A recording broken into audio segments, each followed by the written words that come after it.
Hey everybody. So I hope the first several assignments from Smart Sparrow are going okay. Um, as I said, it was a lot of it's a lot of work, but we're getting to the point where we're going to be up to speed, and then it'll really only be one or maybe two homework assignments per day instead of me throwing six at a time. So um, there is a light at the end of the tunnel. Um, One thing that I didn't say that I may not have said is the homeworks on Smart Sparrow are designed for you to do the homework before we actually talk about the topic in class. Because, as you've seen, the homeworks start out pretty introductory, pretty basic, and then it builds and builds to become more sophisticated as it goes. So if you, before we talk about it in class, if you can follow the argument, if you can follow the logic and figure things out in the homework before class, that frees up some time for us to go deeper, have an easier time working on the in-class activities and the homework activities and all the lab activities, I mean, and all that stuff. So um, best case scenario, you get the homework done before we talk about that topic in class, and that frees up time to, for me to answer questions and clarify your thinking, fix any snags, and you're in a good position to do all the work and do well on the quiz. Worst case scenario is because you've started the homework, you know where you're stuck, and then we can spend the time in chat uh, answering questions and get you unstuck, and then you can finish. Once we find out why you're stuck and we fix that, then you can finish the homework from there, and it's not that it's not that hard. Um, so today we're going to be building on what you hopefully were able to do or soon will be doing in the coordinate systems homework. Okay, so if you're already done through the coordinate systems homework, fantastic, we're up to speed. If you're still working on those first 6 homeworks and you're going to do the coordinate systems homework soon, that's fine. We're going to talk about that today, get it done. You should be able to get it done after this talk here right now. And if you're not, ask questions in class, okay? During the quote unquote class time, right? Or get help from Andrea, right? Okay, so let's build on talking about coordinate systems. Why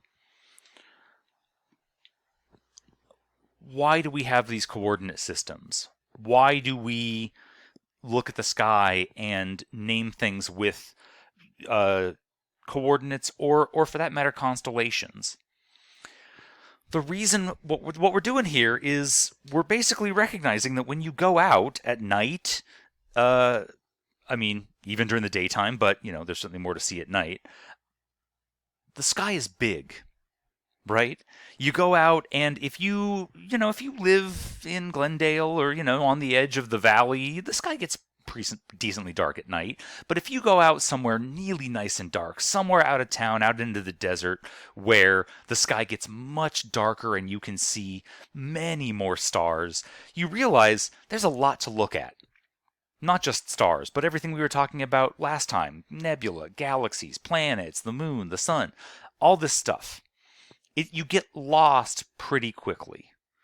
Right, even I do. When I'm on a road trip and I'm out in the middle of the desert and the sky is way darker than it is here in town, you can see so many more stars that I lose my bearings, and I'm a professional.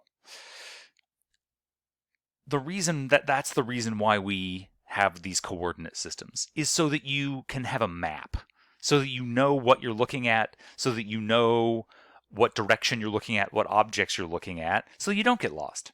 And if you're studying an object and it's doing something interesting, or it's got some mystery to it that you're trying to solve, you want to know what direction you're looking at. You want to know where that object is on the map so that you can come back and study it some more tomorrow night.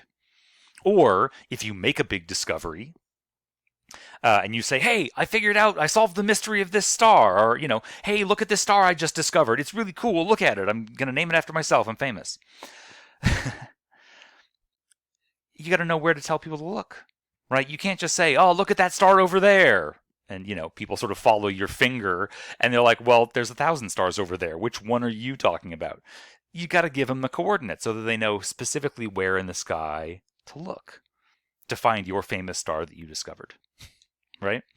So let's start basic, though. I'm getting a little ahead of myself. What else? I mean, why do we have these coordinate systems?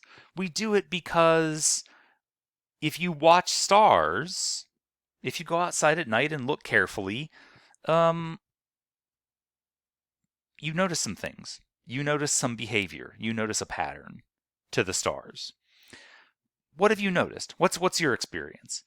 Do the stars stay in the same position in the sky all day long and all night long? Are the stars always in the same place all night long? No, they move. Right? Do you see the same stars every night all year long?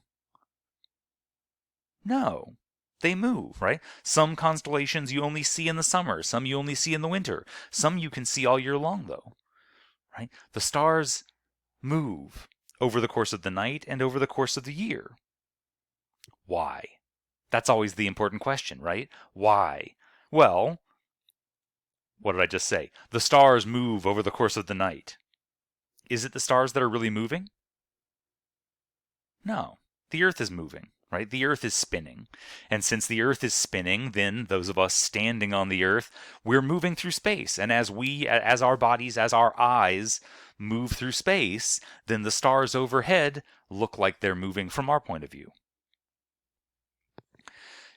Why don't you see the same stars every night all year long? Why is it that the stars change positions from month to month to month? Is it the stars that are really moving? No, it's the Earth that's moving. Right? From month to month to month, the Earth is moving through space as it orbits around the sun. And so then, those of us standing on the Earth, we're seeing the sky, we're seeing the stars from a different point in space, from a different location in the solar system.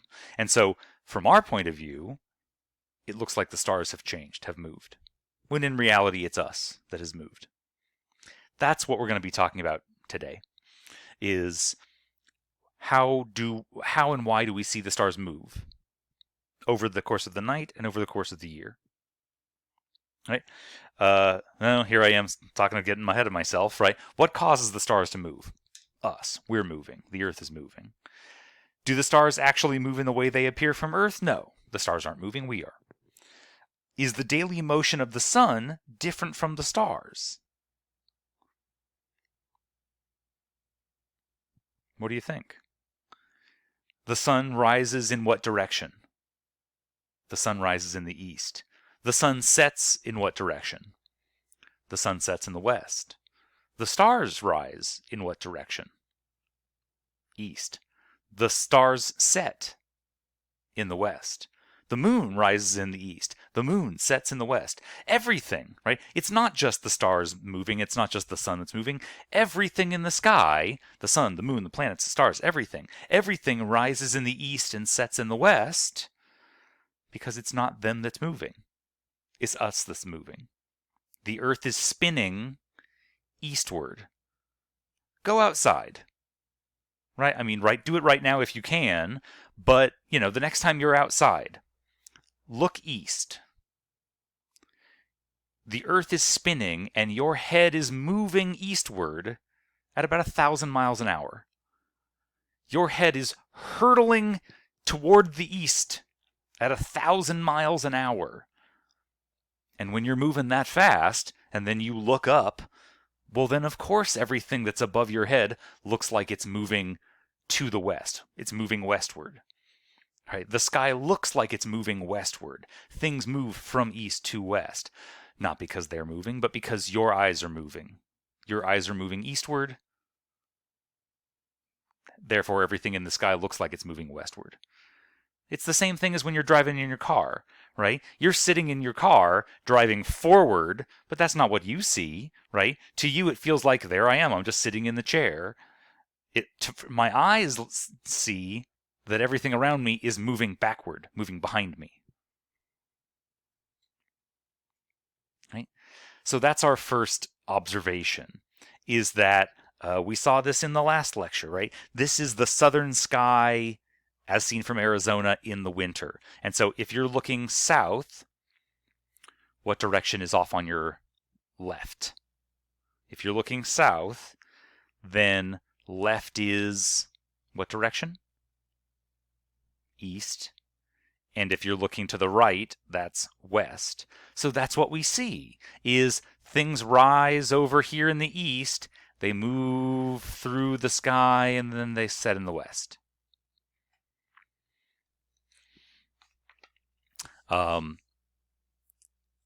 What did we say last time about if you get a little bit of practice reading star charts, then you'd recognize, like, oh, find something familiar, right? How can you find how can you know what you're looking at?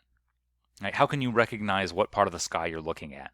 Well, look for something familiar. And if you know that there's like, oh, I call these 3 stars Orion's belt, and then here's like the shoulders and the head of Orion, and here's one leg, and here's the other leg, and here's the sword of Orion hanging down off his belt. Okay, when I was a kid, somebody drew a stick figure and said, oh, yeah, that's Orion. And I go, oh, okay, that's Orion.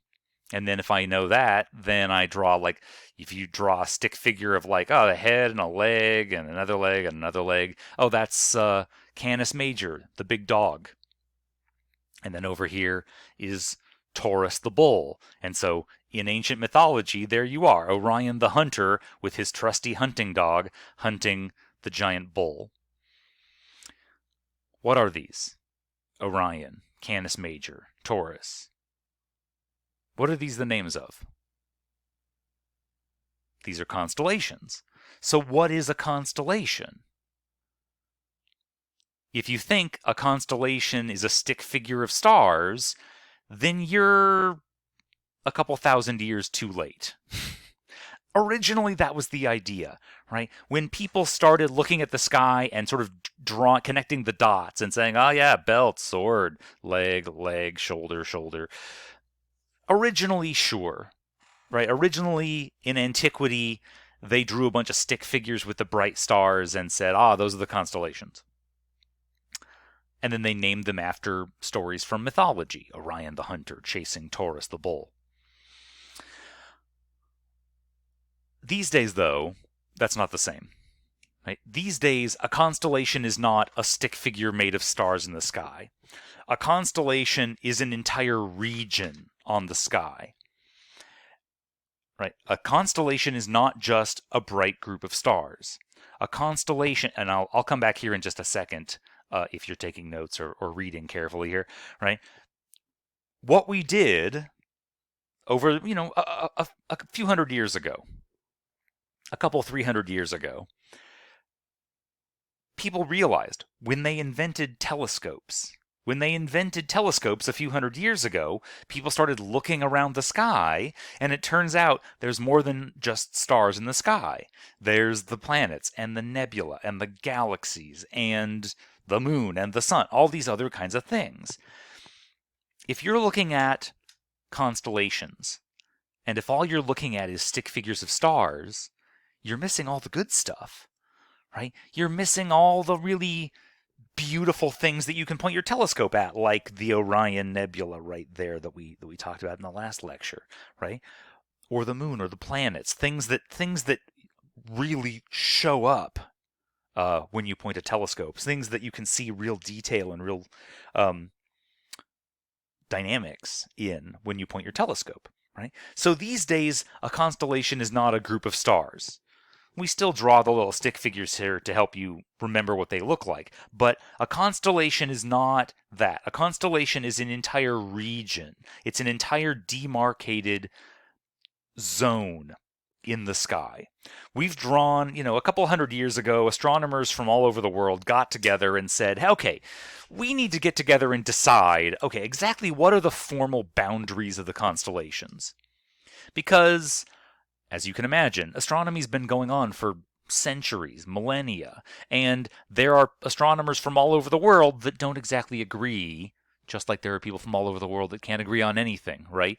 Trying to get the English and the French and the Italians and the Germans and the Russians to agree on anything is good luck, right? The same thing is true for astronomers, right? So you'd have these astronomers from different countries, different traditions, and they would say, oh, for example, let me find, that star right there. Some group of astronomers say, no, that star is in Monoceros, and the other ones say, no, no, no, we draw the line like this, and that star is in Canis Minor. That kind of thing, right? It's just petty map making. And so a couple of hundred years ago, astronomers from all over got together and said, okay, once and for all, what are the lines going to be? Let's just all agree on something, right? Let's all agree we're going to make a map, we're going to draw the lines and say, okay, we all agree this is the border of this constellation, and we're going to call this constellation Monoceros. We're going to call this constellation Canis Minor, because the other reason why all of these constellations are named in Latin is because nobody speaks Latin natively, unless we were born and raised in the Vatican City, which, then you've got bigger problems. But not a lot of people born and raised in Vatican. Right? There's no people that natively speak Latin, and therefore it's not biasing toward the French or the Germans or the Italians, right?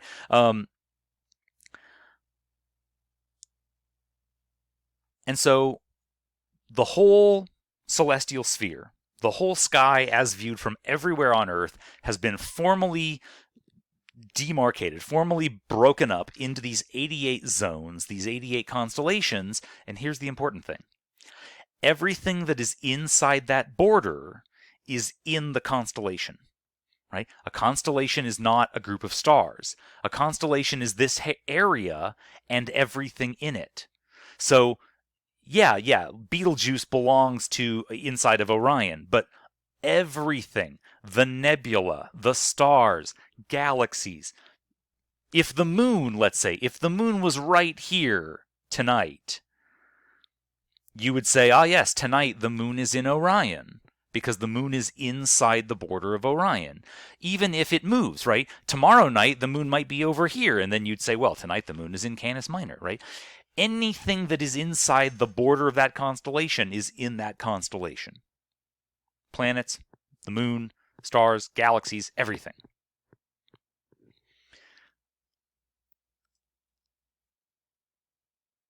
It's formal. We've all agreed that these are the borders, these are what we're going to call these things. What you're thinking about when you're thinking about a stick figure made of bright stars is what's called an asterism. So an asterism is a group of bright stars that you've connected the dots. So Orion is this entire zone on the sky. Orion's belt is just these 3 stars that somebody said, oh yeah, connect the dots. Oh yeah, that's the belt of Orion. Here's the fun thing, right? Asterisms are informal. Asterisms are, you can call them whatever you want. Make up your own asterisms. They're informal. The whole point of an asterism is it's something bright. It's bright stars that are in some familiar pattern, and they help you know what you're looking at. If you just look at a bunch of stars and you don't know what you're looking at, you're like, oh, I'm pretty sure those 3 stars, if I connect the dots, that's Orion's belt. And if this is Orion's belt, this must be Orion. And if this is Orion, if this region is Orion, this must be Canis Major, that must be Taurus. Now you know what you're looking at. Now you're oriented. Right? Who says you have to call it Orion's belt? You don't. Right? The constellations are formal. We've just, for the sake of simplicity, we've all agreed that this is what the constellations are going to be. Asterisms are informal. They're cultural. Every culture in the world has different names for the asterisms. Sure, in the Western world, in European descended worlds, we say, oh, that's Orion's belt. A lot of the Native Americans of the Southwest, they think that Orion looks like a giant hand reaching down through the sky, where the belt is, here's the wrist of the hand, and then here's a finger and a finger and another finger, and then here's the arm reaching down from the sky. They're not wrong. right? It's an asterism. It's a stick figure that lets you look at those stars and go, oh yeah, that's the hand, or Orion the Hunter, or whatever, right? So that's the great thing about asterisms. Sure, they're informal, whatever, but it's something that sticks in your head, right? Because asterisms are, there's something your grandma told you about. You went out stargazing with your grandma as a kid, and grandma said, oh, look, there's Orion's belt. And you said, okay, grandma, if you say so, right? The Big Dipper is an asterism, right? The Big Dipper is 7 bright stars in the northern sky that somebody told you once looked like a dipper. In the English-speaking world, we call it the Big Dipper. Different cultures, different languages all over the world use different names for the same asterism. And that's fine, because that's the whole point. The whole point is it's something bright and familiar that it's easy to pick out against the background of lots and lots of fainter stars. But of course, all of this, like I said, the constellations, the names of the constellations, where are the borders, it's all map making, right? It's all about the sky as seen from Earth. It's a map. It's a way for us to just all agree that's the direction. So that if you discover some new galaxy that no one's ever discovered before and it's got something interesting going on and you want to tell everybody about it, they say, oh, cool, you found a new galaxy. Where is it? And you say, yes, it's in Canis Minor. And they go, oh, well, we all know where Canis Minor is. Okay, we know to point our telescope in that direction. Right? It's just a way to know what you're looking at. But it's all just man-made map making, right? It's all man-made lines on a chart. This is what the sky really looks like, right? There's no lines painted on the sky. The sky is just one big contiguous, well, even this picture is not really honest, is it? Right? When you go out and look at the sky is not a big flat rectangle, right? The sky is a dome, right? The sky is a whole dome hovering above your head. So when you're looking at the sky outside, you're seeing half of the universe. You're seeing half of the sky, the half that's above your head, and the other half of the celestial sphere, the other half of the sky is below your feet. It's below the horizon. So that's why, like the homework goes into, that's why there are 2 coordinate systems. There's altitude and azimuth, because altitude and azimuth are all about where an object is above your head, where an object is in your sky, above your horizon, right? Wherever you are on the Earth, there you are, you're standing there, and the horizon is out here. And so here's the dome of the sky that you can see at any given time. And altitude and azimuth are all about where you would look. Where you would look around the horizon, azimuth, and how high up you would look above the horizon, that's altitude, to see something from your own backyard. But what you can see above your head depends on where you are on the Earth, right? If you're here on the Earth, then this is above your head. If you're over here on the Earth, then this is above your head. So if you wanted to see the entire celestial sphere, if you wanted to see the entire sky as seen from anywhere on the Earth, then you need to zoom out and look at the sky measured in right ascension and declination. Right ascension and declination is a map for the entire celestial sphere, from North Pole to South Pole and all around the celestial equator. Right? This is why we have these 2 coordinate systems, because the right ascension declination map is a map of the whole sky regardless of where you are on Earth. But of course, I care where I am on Earth because I'm standing right here, and this is what's above my head. This is what I'm trying to point my telescope at. I mean, there's that other half of the sky that's, it's great. It's down here, but I can't point my telescope at it because it's under the ground. So you need these 2 coordinate systems, right? When you're doing the homework, I can understand the question of like, well, wait, why are there 2 maps? Why are there 2 sets of coordinates, altitude and azimuth and right ascension and declination? Because you want to have the right tool for the right job. right? For the same reason that I was going off about with the last lecture, right? Why do we have all these different units for measuring distances in astronomy? Because you want to pull out the right tool for the right job to make your life easy. Sometimes you want to look at the entire celestial sphere and know where is an object as viewed from anywhere on Earth. Use RA and Dec, right ascension and declination. Sometimes you want to know, okay, but where should I be looking? Where should I be looking? North, south, east, west? And how high up should I be pointing my telescope? Because me and my telescope are here on the ground. Where the horizon is, where these objects are relative to my horizon, matters. So we need to use both. All right. So these graphics, by the way, are out of the Green Book. So I said that we'd be using the Green Book for the first time Wednesday. I'm going to assign some work to you right now. If you already have the Green Book, great. Go ahead and get started. But it's going to be due by or it's my ideal due date will be Wednesday in case you're still catching up. So just because I'm talking about this right now and you don't have the book yet doesn't mean you're behind. It's fine. I'm going to give this to you now and then get it done as soon as you can. All right? Okay. So here we've got, if you're standing right there, and here's the nice thing. It's almost cheating. Here's the nice thing. These graphics, like I said, are from the Green Book. Well, the Green Book was written here in Arizona.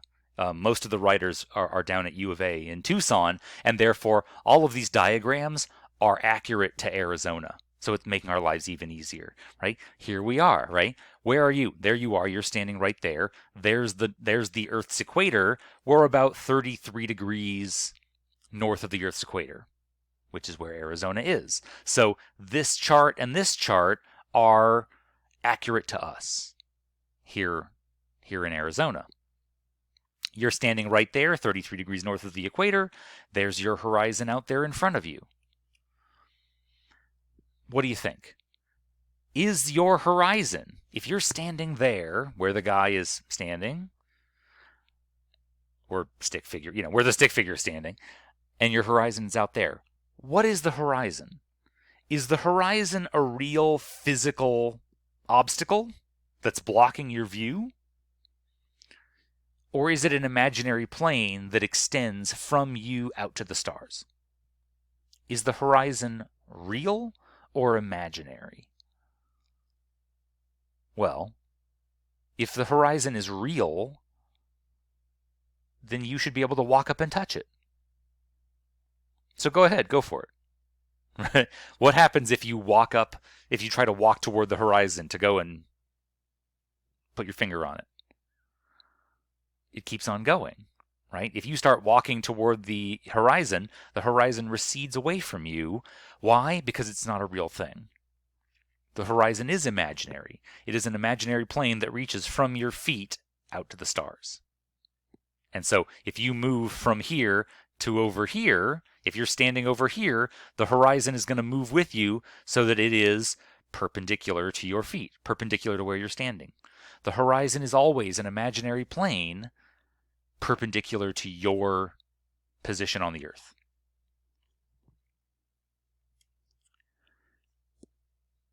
Can you, the observer, see an object located below the horizon? Can you see something that's below the horizon? Why not? Because the Earth's in the way, right? You can't see something below the horizon because the Earth is blocking your view. So the Earth is a physical object, right? The horizon is imaginary. The horizon is an imaginary plane, but the Earth is a real thing blocking your view. So on this diagram, we've got two stars, star A and star B. Notice this diagram here, the celestial sphere rotation, right? If you're standing here on the Earth, it looks like the celestial sphere is rotating around the Earth. It's rotating about Earth's axis, and so it looks like, and we can sort of see this back here too, right? If you're standing right there, it looks like the whole celestial sphere is rotating around the Earth, such that star A and star B look like they're moving in position, their position is moving relative to you. Now, are the stars really moving? No, it's the Earth that's spinning, right? The Earth is spinning this way, so that if you're standing on the Earth, it doesn't look like I'm moving. I'm just standing right here. It doesn't look like I'm moving. What it looks like is if I look up, it looks like the sky is spinning in the other direction.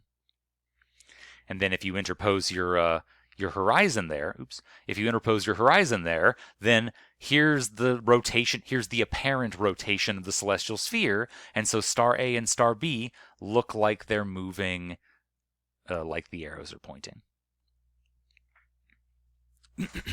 Oh, didn't even answer my own question here. So is there a star on this diagram that is unobservable? Is there a star on this diagram that you can't see? Well, why wouldn't you be able to see it? Because it's below the horizon. So star A at position 4 is below the horizon, so you can't see it there. It's still there. The star still exists. It's just on the other side of the Earth. The Earth has rotated. You have rotated to be facing away from the star. When a star travels from being below the horizon to being above the horizon, do we call that rising or setting? Don't overthink it. Yes, the question really is that easy. If a star goes from being below the horizon to being above the horizon, then it's rising. Okay, why am I asking these softball questions? Think about this.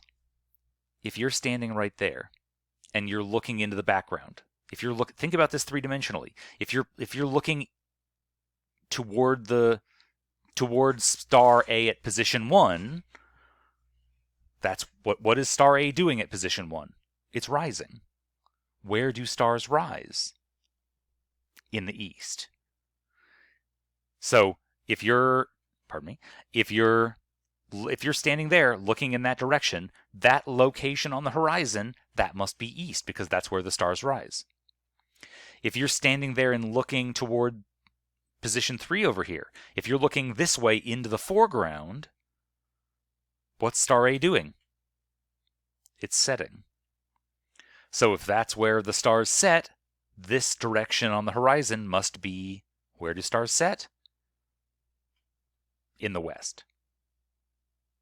What am I getting at? You can tell directions. By looking at the position and the motion of stars, you can figure out what direction you're facing on the compass, on the horizon. Right? Back there, that must be east. This way must be west. If you're looking this way, if you're standing there looking this location, looking in this direction on the horizon, what direction are you facing? Well, there's a star right here up above your horizon. This star, that's the star that's not moving. This star is right above the Earth's North Pole. This is the star that all the other stars look like they're circling around. What star is that?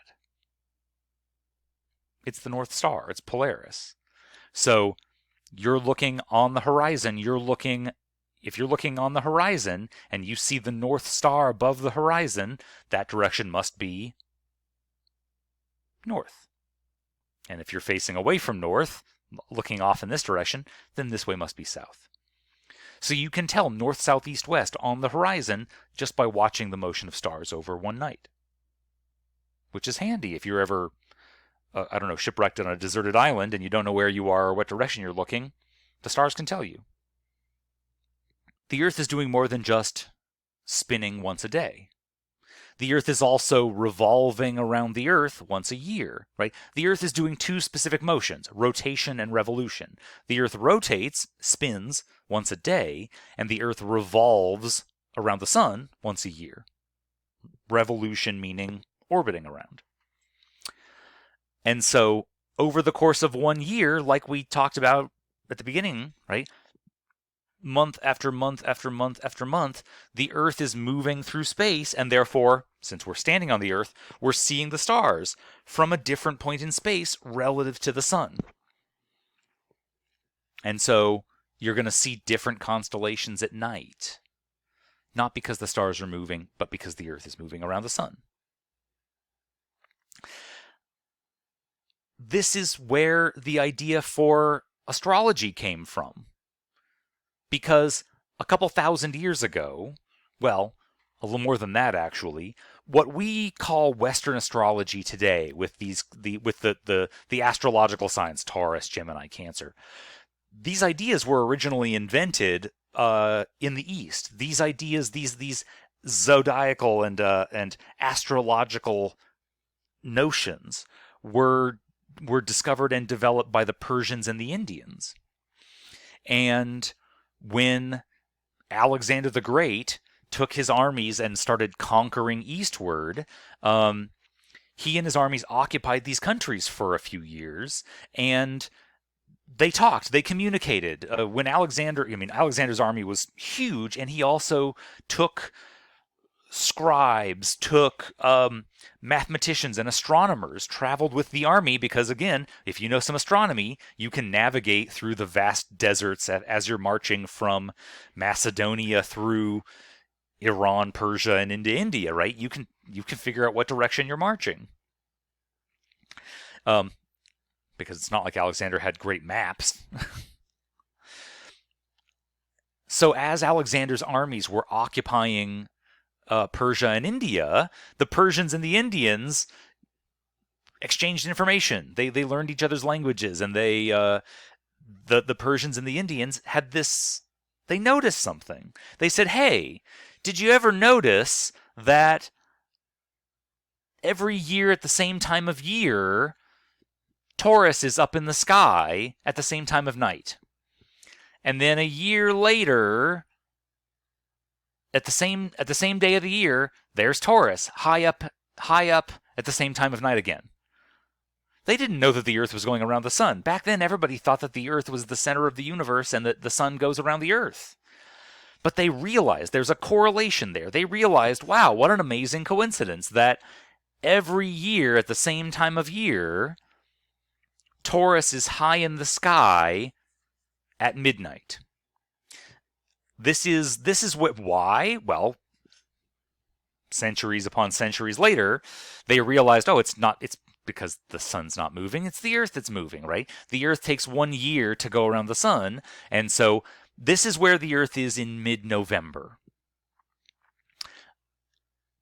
if memory serves. And so now we know, all right, here's where the Earth is in mid-November, and then 1 year later, the Earth has gone one full orbit around the sun. The Earth comes back to where it started. It's the next mid-November, and lo and behold, there's Taurus high in the sky at midnight. Not the stars aren't moving, the sun's not moving, it's the Earth that's moving, right? But that coincidence, that the constellations, that the sun is in the same constellation on the same day of the year, they figured that must mean something. And this is where the invention of astrology comes from, because the whole conceit, the whole basis of Western astrology is that your sign, your birth sign, is supposed to be the constellation that the sun was in on the day you were born, on your birthday. What did I just say? On your birthday, the sun is always in the same constellation, because what is a constellation? A constellation is not a group of stars. A constellation is an entire region of the sky and everything in it. So that every mid-November, the sun is inside the border, from our point of view here on Earth, the sun is inside the border of Scorpius. Or, like I wrote here, on the same day every year, the sun is covering up that constellation. The sun is in front of the stars. On every mid-November, the sun is in front of the stars and the constellation of Scorpius. And then the next year in mid-November, there it is again. Right? And so the ancient Persians and Indians and eventually the Greeks thought, oh my God, what an amazing coincidence. It must mean something. It must have something to do with fate. Right? And that's why everybody that has the same birthday has the same sign, because everybody with the same birthday, doesn't matter what year you were, well, I'm going to say this and then I'm going to take it back here really soon. Everybody that has the same birthday, the sun was in the same place in the solar system, and therefore the sun is in front of the same constellation. And that's true. Everybody with the same birthday is the same sign if they were born around the same time. Because here's the thing. There's a lot of problems with astrology. One of the big problems with astrology is that it's 2,000 years out of date. Astrology was adapted, right, from the Persian and the Indian concepts so Alexander died fairly young, and then when Alexander died, all of the Persians and the Indians said, okay, well, it's nice to have you. It's been nice having you occupy our country. Get out. And so the Greeks, they occupied those regions for quite a while, but eventually the people sent them packing back to Greece. And when Alexander and his armies, when Alexander's armies, he was dead by then, when they got back to Greece, they basically took all the names for the constellations, the names for the planets, they changed all the names to the Greek names, but the concept stayed the same. And since this astrology was invented around the time of Alexander the Great, 2,500 years ago, it's 2,500 years behind schedule. It's 2,500 years out of date. What do I mean by that?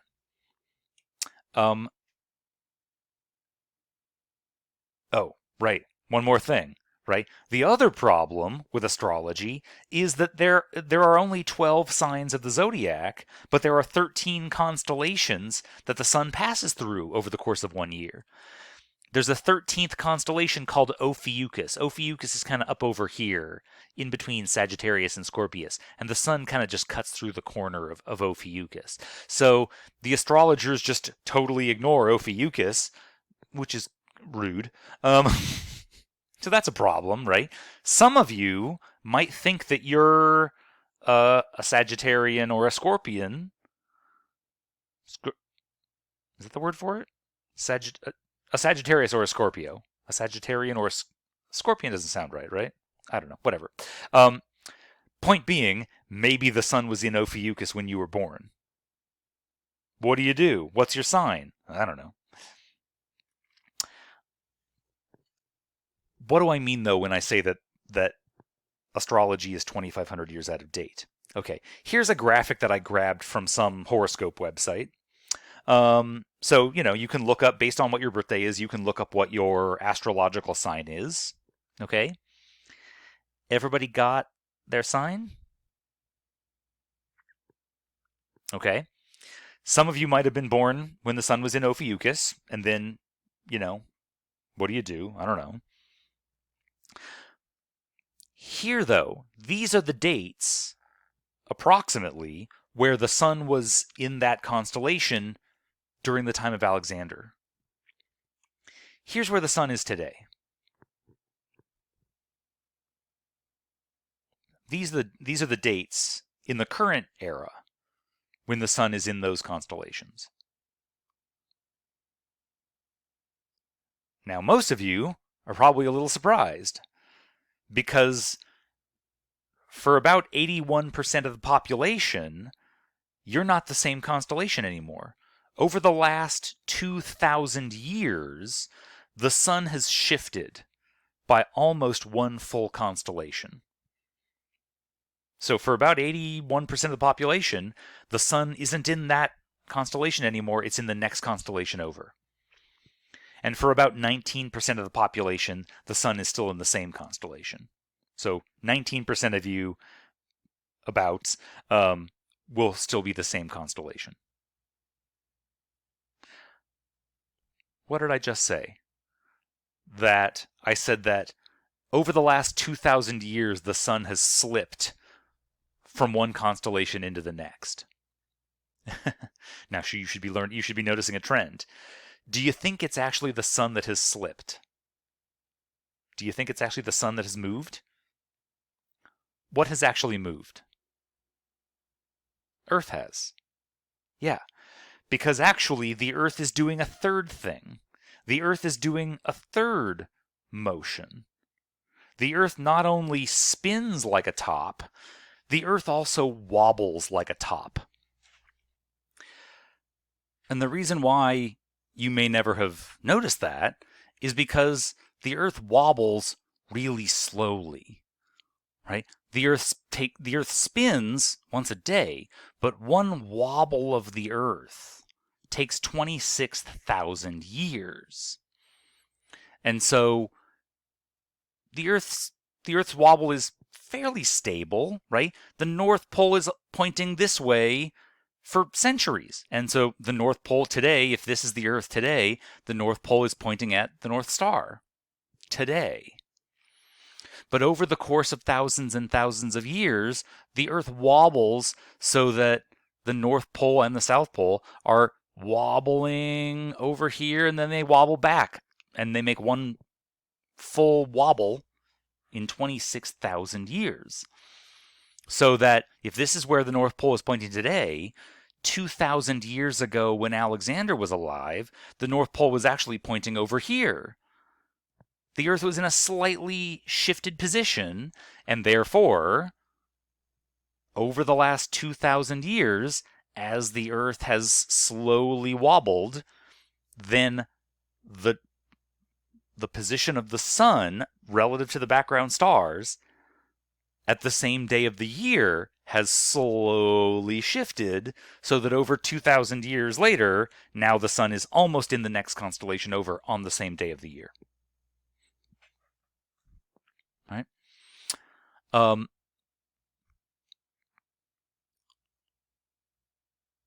So we can use this knowledge, the knowledge that the Earth is orbiting around the sun, to explain why the constellations change with the seasons. Right? For example, okay, here we are in mid-November. Here's the sun, here's Taurus. If you're up standing right there and you're looking, here's your horizon, looking due south, and if Taurus is high in the southern sky, what constellation is the sun in? If the Earth is right there, the sun's in front of what constellation? Scorpius. Okay. But you're not looking toward the sun in Scorpius. You're looking this away, looking toward Taurus. You look in the southern sky, and Taurus is high in the southern sky. So what time is it? It must be midnight.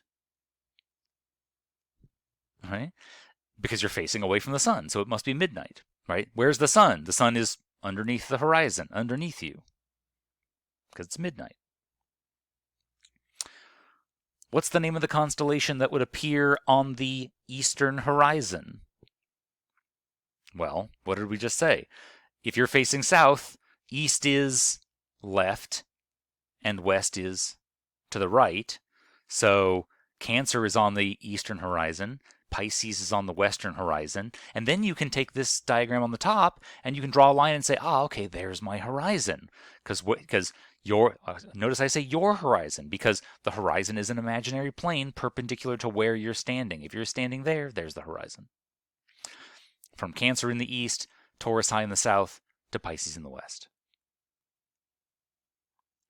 12 hours later, what's happened? After 12 hours, the Earth is going to have made half a rotation.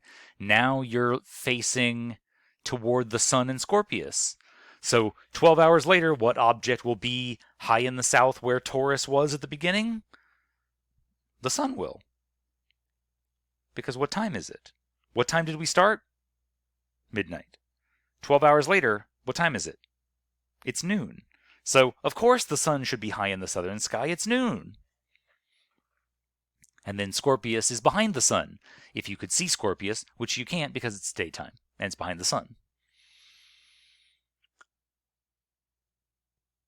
18 hours later, 18 hours after we started, you were facing this way. And then after 12 hours, you were facing this way. So after 18 hours, you're going to be facing this way. And Aquarius will be high in the southern sky. And if you're on Earth facing toward Aquarius, where is Scorpius? It's going to be off to the right. sorry, Aquarius is south, Scorpius is off to the right, which if you're facing south, right is to the west. So if you're on Earth facing toward Pisces and Aquarius, then to your right, to your west, the Sun and Scorpius will be on the western horizon. What time is it? Well, it's 18 hours after midnight, so it's 6 p.m. Of course the Sun should be on the western horizon. It's 6 p.m. It's time for sunset.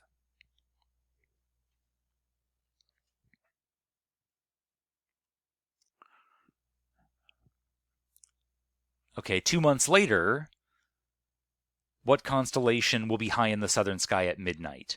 Well, if the Earth starts here in mid-November, 2 months later, the Earth is going to be right about here, and that means if it's midnight, you're facing away from the Sun, so Cancer will be high in the southern sky at midnight, and Capricornus, pardon me, Capricornus will be high in the southern sky at noon, as will the Sun, because it's noon. So 2 months later, if someone's born 2 months later when the Earth is here, what sign will they be if they're born on that day? Well, if you stick with, well, I guess that depends on what you're doing. If you're actually noticing what constellation the Sun is in, if you're born here, let's see, if it's 2 months after we started, so it's mid-January, right? Mid-January, the Earth is here, and the Sun is behind Capricornus. Sorry, the Sun is in front of Capricornus. So you'd say, oh, yeah, the Sun's right there. So that baby is a Capricorn. Except that if you're born in mid-January, they call you an Aquarius. So, like I say, the whole thing is bunk. So, I guess the right answer to that question is, who cares? It's all nonsense.